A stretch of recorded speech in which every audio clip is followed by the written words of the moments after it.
Alors, c'est là où il faut s'entendre sur Dieu et diable. Et voilà. J'aurais tendance, mais alors ça c'est parce que bon après c'est peut-être ma tambouille et je demande à personne de la prendre comme telle, à dire que le diable ce sont les conséquences néfastes du refus de l'ordre. C'est-à-dire qu'il y a les conséquences néfastes de l'ordre et les conséquences néfastes du désordre. Et pour moi, Dieu et diable sont complices.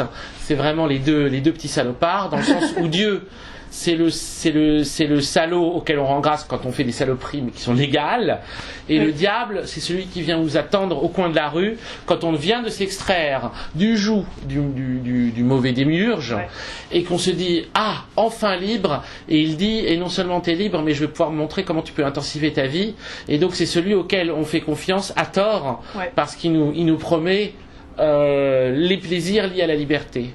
Donc la divinité gnostique est ni Dieu ni diable.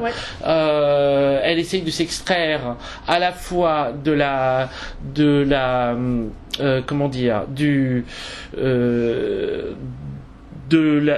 béni oui oui, en tout cas du fait de faire ce qu'on vous dit, de la morale institutionnelle ou des mœurs telles qu'ils ont été instituées, sans esprit critique, absolument, et de ce que promeuvent les libertés, les libertés, ou de ce qui semble être un accès facile à l'émancipation, et qui est en fait une nouvelle prison. C'est-à-dire que ça a le goût de la liberté, mais c'en est pas une.